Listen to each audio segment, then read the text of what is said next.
हमने बोला था बप्पा रावल का मूल नाम काल घोष था, बप्पा इनकी जो है उपाधि थी। तो आंसर बी सही हो जाएगा। आगे चलते हैं दोस्तों। प्रश्न, अगला प्रश्न, बप्पा रावल ने मेवाड़ का राज्य किसकी अनुकंपा से प्राप्त किया था? हरित ऋषि की अनुकंपा से प्राप्त किया था। तो इसमें भी आंसर बी हो जाएगा। आगे चलते हैं। इतिहासकार सीवी वैद्य ने बप्पा रावल की तुलना किससे की है? चार्ल्स मार्टेल से की है।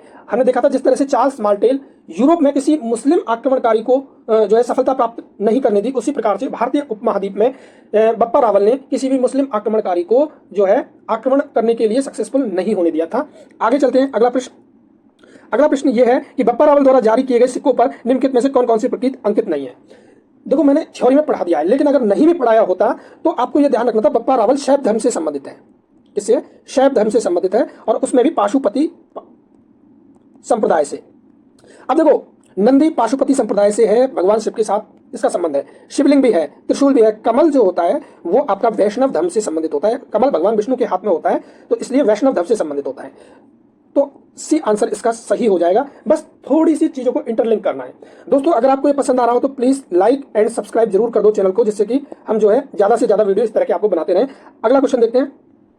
अगला क्वेश्चन क्या है? बप्पा रावल के समय के तांबे और स्वर्ण के सिक्कों में स्वर्ण सिक्के का वजन कितना था? एक तो ये ध्यान रखना है, बप्पा रावल के समय दो प्रकार की धातुओं के सिक्के चलते थे, एक तो तांबा और एक सोना। और सोने के सिक्के का जो वजन था वो 115 ग्राम था, इसलिए बी आंसर सही होगा। आगे चलते हैं।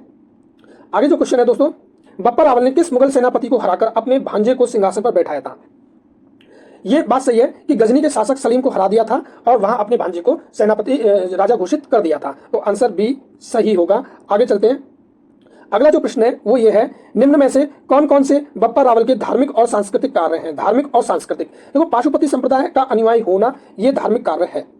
कैलाशपुरी में एक लिंग जी का मंदिर बनवाना ये भी है। विष्णु पूजा का प्रचार करना। पहली बात तो बप्पा रावल आपका जो है पाशुपति संप्रदाय से था। शैव धर्म की एक शाखा होती थी, लेकिन विष्णु पूजा वैष्णव धर्म से संबंधित है, इसलिए सी तो नहीं होगा। नागदा में मेवाड़ की राजधानी बनवाना, हाँ ये बात सही है, नागदा को बप्पा रावल ने अपनी राजधानी बनवाया था, ये बात तो बिल्कुल सही है, लेकिन ये धार्मिक और सांस्कृतिक कार्य नहीं है, तो इसलिए गलत हो जाएगा। अब देखो, धार्मिक और सांस्कृतिक कार्य के तहत कौन कौन से कार्य आते हैं? मंदिर बनवाना, किसी धर्म को, विशेष धर्म को चलाना। सांस्कृतिक कार्य, ये तो धार्मिक के अंदर आ गए। धार्मिक अनुष्ठान करवाना, कोई सांस्कृतिक कार्य के अंदर क्या है? साहित्यिक रचनाएं करना और कोई शिल्प कृति बनवाना, राजमहल बनवाना, कुछ भी बनवाना, मंदिर बनवाना, जैसे ये सांस्कृतिक कार्य के अंदर आ जाता है। लेकिन राजधानी बनाना ये क्या है? एक पॉलिटिकल राजनीतिक कार्य है, तो इसलिए डी ऑप्शन नहीं होगा। तो आंसर केवल ए और बी, यानी कि पहला और दूसरा, यानी कि केवल ए। तो ए आंसर इसका सही हो जाएगा। आइए आगे चलते हैं। बप्पा रावल की समाधि स्थल कहाँ है? तो कैलाशपुरी में है, उदयपुर के पास। आंसर बी इसका सही होगा। आगे चलते हैं। बहुत अच्छा प्रश्न है। बप्पा रावल के शासनकाल में जारी किए गए सिक्कों में निम्न में से कौन कौन से चिन्ह पाए जाते हैं? देखो, बप्पा रावल एक पाशुपति संप्रदाय से संबंधित था, तो शिवलिंग तो होगा ही और त्रिशूल भी होगा। तो 2 और 3 और 2 और 3, बाकी ये गलत हो जाएंगे। यानी कि इतना पता होने से 2 ऑप्शन एलिमिनेट हो गए। लेकिन मैं आपको बता दूं, कामधेनु भी थी और चमर भी था, अभी मैंने थ्योरी में पढ़ाया है, तो सभी इसके सही आंसर हो जाएगा। सी इज द करेक्ट आंसर। आगे चलते हैं। अगला प्रश्न वही आ गया, बप्पा रावल किस संप्रदाय के अनुयायी थे? तो पाशुपति संप्रदाय से संबंधित थे। Answer C. आगे चलते हैं।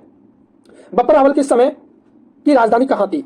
अभी हमने थोड़ी देर पहले ही पढ़ा था, नागदा जो उदयपुर के पास है, वहां राजधानी थी। बी इसका सही आंसर होगा। आगे चलते हैं। निम्नलिखित में से कौन कौन से स्थल बप्पा रावल से संबंधित है?